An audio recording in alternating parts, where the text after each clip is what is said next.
Welcome to News Today with WDW News Today. I'm Tom Corliss. Here now the news for January 29, 2021.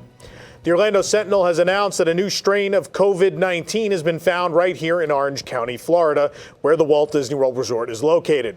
The strain is called B117 and was first found in the United Kingdom. The strain has been linked to over 300 COVID-19 cases in the U.S. Quote, the UK strain and potentially others like it carries increased danger in it because it's easier to transmit than others and could spike caseloads, hospitalizations, and eventually deaths. The CDC has said it projects the mutation to become the predominant strain of the virus. So far, COVID-19 vaccines seem to protect from the new strain. Quote, as of the CDC's last update, Florida and California had each found 92 cases of the strain, more than any other states. Walt Disney World Resort updated their mask policy to clarify that guests who have received the COVID-19 vaccine must continue to wear masks while at the parks and around the resort hotels. Quote, face coverings are required for all guests ages 2 and up and cast members, including those who have received a COVID-19 vaccine. Please bring your own face coverings and wear them at all times, except when dining or swimming. You may remove your face covering while actively eating or drinking, but you must be stationary and maintain appropriate physical distancing. So far, there has been no update in the policy on the Disneyland Resort website.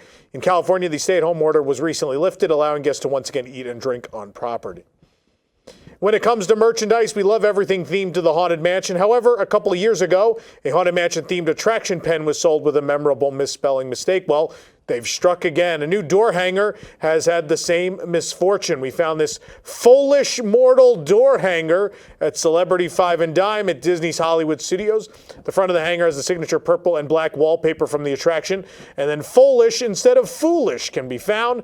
The back of the door hanger features Tomb Sweet Tomb, resembling a tomb with bats flying out from the purple background. You get it for $7.99. As well, a corrected version was released as well, and we're seeing that one around the resort now. The refurbishment of the Tomorrowland Transit Authority People Mover at the Magic Kingdom, guess what? It's been extended again, now through February 28th, 2021. The People Mover first closed in early March 2020, unrelated to the COVID-19 closure.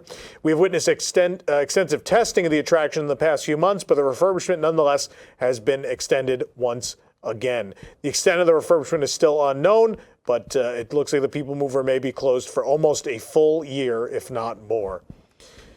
2 new Minnie Mouse ear headbands are now available at Walt Disney World. These headbands resemble Minnie ears from the past, but headbands are now adjustable. This style of ear headband was introduced with the Wishes Come True Blue collection, benefiting the Make-A-Wish Foundation. Instead of a plastic headband, there's a wire and elastic Velcro strap on the bottom. The ears can fit both adults and children and better accommodate certain disabilities. One ear headband features Minnie's classic red polka dot bow on her black ears. The other headband is a stylish pair of rose gold ears. The ears are sparkly, while the bow and headband are made from shimmer fabric. We found both at Mouse Gear in Epcot for $29.99. Though Primeval Whirl is permanently closed, the attraction has been sitting relatively abandoned in Dinoland USA at Animal Kingdom.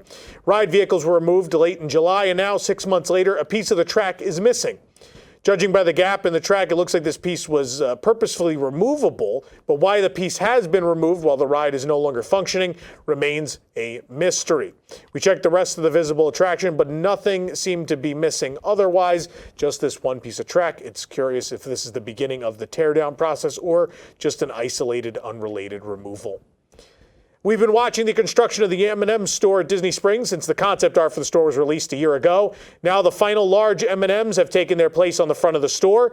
Along with the large red M&M sign, 9 other M&Ms cover the front of the store. These light-up M&Ms were added to the front of the store in groups. And now, as you can see, the finished product. The other night, we saw the unfinished product where they kind of just backlit. But as of last night, they now are fully illuminated. It's a pretty good-looking facade. It's cute. New with the latest M&Ms is the Welcome to M&M sign. There's also some new signage we spotted through the front door as well. So it looks like we may be closing in on the opening of the M&M store. My guess is before Valentine's Day, since it's one of the biggest candy-giving holidays of the year. Speaking of Valentine's Day, there are new offerings available at Walt Disney World Resort to help you and your sweetheart celebrate the day. If you're a fan of the lovely holiday as well as some ghoulish fun, then these new Haunted Mansion shirts are for you. These purple shirts have the Hitchhiking Ghost pointing towards the opposing shirt, Ezra, Phineas, and Gus are ghostly in light blue. The only differences between the two shirts is the pronoun and the direction the friendly ghosts are pointing. You get them for $24.99 each. The Disneyland Resort has just announced that those guests who held a valid annual passport when the parks closed, yes, those very same passports that were canceled and are being refunded, will now be known as Legacy Pass holders.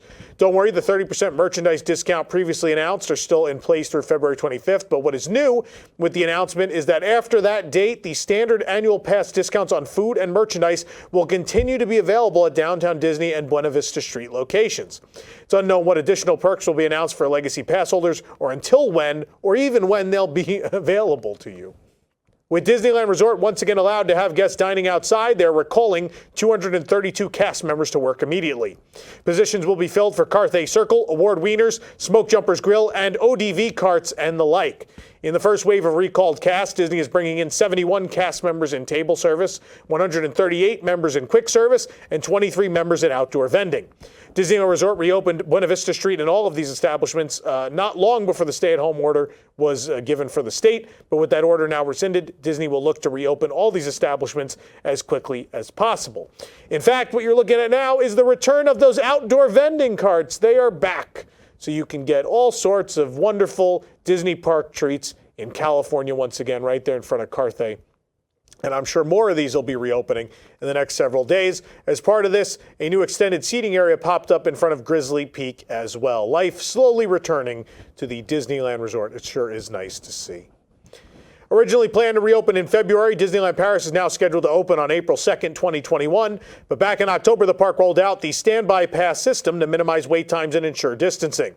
The rollout wasn't too smooth, though, as the system had many technical issues, and the rollout was suspended, but then resumed later on for a short time before the parks closed. For the targeted April reopening, the Parisian Park has announced it will again implement the Standby Pass. Standby Pass is a free service available via the official Disneyland Paris app. During certain periods of the day, you'll be required to reserve a standby pass to be able to join the queue for some of the park's most popular attractions. Similar to FastPass Plus, this pass will allocate a 30-minute time slot for entrance to the attraction, subject to availability. Upon downloading the app, you must log into your Disney account and link any park tickets or passes before being able to get a standby pass. Once you enter the parks, you'll be able to choose an attraction and reserve a standby pass if one is available. After you join the queue, you'll receive a 30-minute allocated window to arrive for the attraction. Though Disneyland Paris is not scheduled to reopen for quite a bit, still the World of Disney store has been opening for guests to shop the store on select days. The store opened on select days in December. It is announced that now it will be opening once again for guests to shop on weekends through February 14th. Quote, the World of Disney store at Disney Village will reopen its doors from 12 p.m. to 5 p.m. on January 29th, 30th, and 31st, February 5th, 6th, 7th, and 12th, 13th, and 14th. The opportunity to discover, in addition to our usual offer and new products, a selection of 350 textile, toys, accessories, home products on sale at 70% off, which can be combined with an annual pass discount, is one you probably shouldn't pass up. In order to respect physical distancing measures recommended by health and government authorities, the capacity of the World of Disney store is limited. Wearing a mask is compulsory for all guests age 6 and over. The visitor parking being closed, 1-hour parking in Indigo Car Park at Disney Village is offered for you for any purchase at the World of Disney. World of Disney store, again, 12 to 5 Saturdays, Fridays, Saturdays, and Sundays through February 14th. For more information on these stories and more, head on over to WDWNT.com. This program is brought to you by our official travel agent sponsor, The Vacationeer, the engineers of your next magical vacation. Sit back and let their team of vacation planning experts craft your family's next Disney trip. The best part, their services are free. Visit WDWNT.travel for details. The Vacationeer, the official travel agency of WDWNT. If you're enjoying the show, be sure to like this video, subscribe to WDW News Today on YouTube for more great content, and we are closing in on 100,000 subscribers. Please help us by being a part of that. Click the bell for notifications, and also make sure to hit select all notifications so you never miss an episode of the show.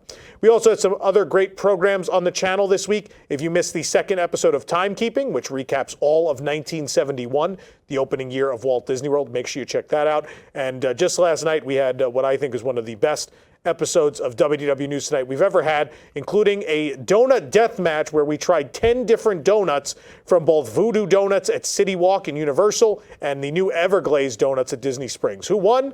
You got to watch that episode of News Tonight to find out.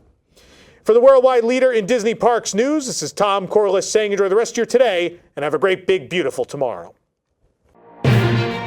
Pressing Issues is the spin-off of the WDW News Today podcast segment as a long-form panel discussion in which some of the brightest minds of WDWNT analyze the biggest stories of the week and their impact on the Walt Disney Company, its parks, guests, and cast members. Join us every Sunday at 8 p.m. Eastern, live on YouTube, Facebook, and Twitter, or afterward on the WDW News Today podcast feed.